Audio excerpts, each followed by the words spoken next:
Hello दोस्तों, आप सभी का स्वागत है मेरे चैनल कनेक्ट विद प्लांट में। दोस्तों, आज हम बात करने वाले हैं कि गुड़हल के प्लांट में या किसी भी प्लांट में ज़्यादा फ्लावरिंग कैसे हो।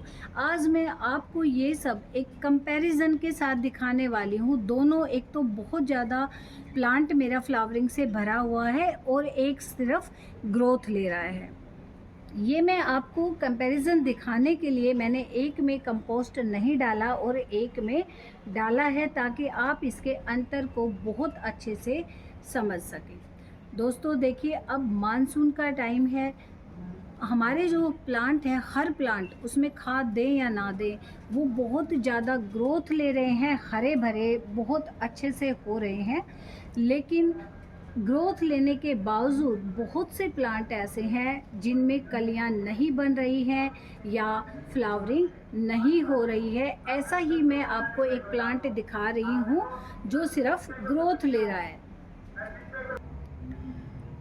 ये देखिए दोस्तों, अभी तक जो आप प्लांट देख रहे थे उसमें बहुत ज़्यादा कलियां बन रही थी और बहुत ज़्यादा फ्लावरिंग हो रही थी, जबकि ये देखिए गुड़हल का प्लांट है। मैंने इसको सिर्फ पानी के, बारिश के पानी के भरोसे छोड़ा है। इसमें कोई भी कंपोस्ट नहीं दिया है, ताकि हम इसके अंतर को बहुत अच्छे से समझ सकें। तो अब आप देखिए, इस तरह की जो फ्लावरिंग आपको लेके आनी है, तो इस तरह की यदि आपको दोस्तों फ्लावरिंग चाहिए और कलियां चाहिए, तो उसके लिए मैं एक बहुत ही आपको सीक्रेट बताने वाली हूँ, या मैं कहूँ कि एक ऐसा खाद बनाने वाली हूँ जिसमें मैं कहूँ कि जादू है, तो कोई गलत नहीं होगा। तो चलिए बात करने वाले हैं कि वो ऐसा कौन सा सीक्रेट है मेरा, जो मैं अपने इन प्लांट्स में डालती हूँ, जो मेरा हर एक प्लांट फूलों से लदा हुआ होता है।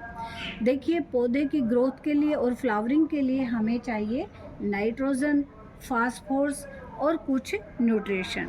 तो उसके लिए नाइट्रोजन तो अब हमें इस मौसम में, बारिश वाले में, मानसून वाले मौसम में भरपूर मात्रा में हमें मिल रहा है। हमारे जो प्लांट है वो बहुत ज़्यादा लस ग्रीन हो रहे हैं, बूसी हो रहे हैं, लेकिन उनमें कलियां लाने के लिए हमें उनमें फास्फोरस और कैल्शियम वगैरह सभी डालना ही पड़ेगा। तो पहले मैं बता रही हूँ कि कौन कौन से खाद को आपको मिक्स करना है, और साथ साथ मैं ये भी बताऊँगी आपको कि उन खाद से आपको क्या क्या मिलने वाला है, कौन से खाद से क्या मिलता है। अब आप देखिए, सबसे पहले आप लेंगे काउडंग कंपोस्ट। काउडंग नहीं मिले तो आप कोई भी गोबर का खाद 1 साल पुराना ले सकते हैं।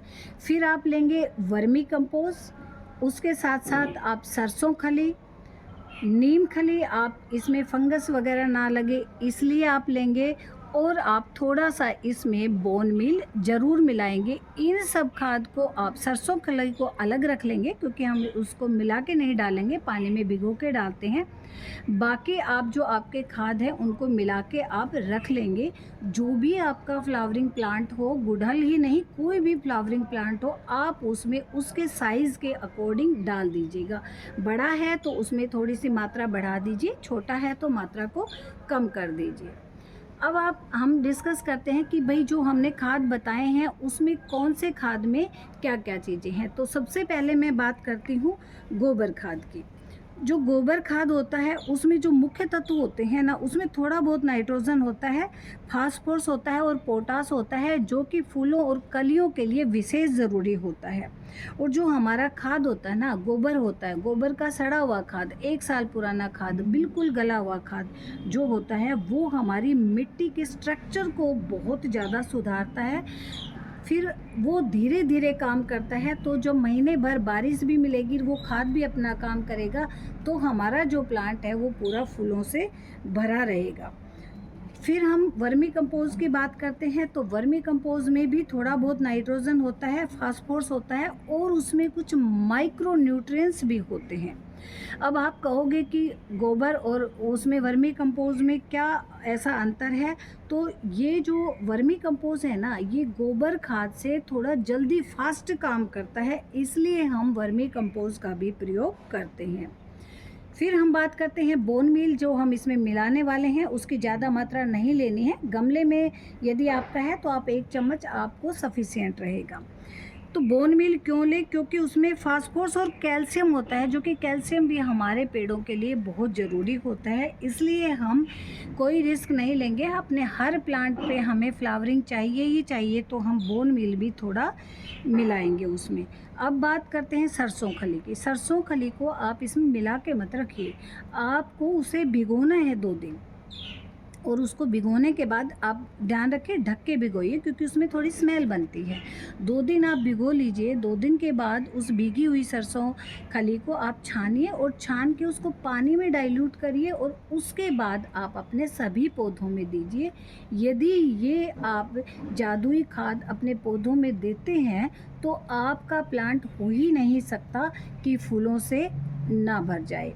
अब देखिए कुछ चीज़ें मैं आपको ज़रूर बताऊंगी गुड़हल के प्लांट के लिए, कि इसकी जो मिट्टी है वो वेल ड्रेन होनी चाहिए। इसके लिए गमले का साइज़ थोड़ा बड़ा लें।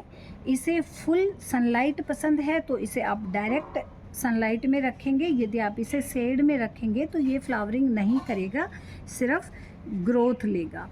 तो अब देखिए आप इस जादुई खाद का प्रयोग करें और अपने पेड़ों को कलियों से और फूलों से बिल्कुल भरा हुआ देखें। श्रावण मास आ रहा है, इस मास में हमें फूलों की बहुत ज़्यादा ज़रूरत होती है। तो प्लीज़ पसंद आए तो लाइक करिएगा, सब्सक्राइब करिएगा और अपने दोस्तों को शेयर भी करिएगा। धन्यवाद।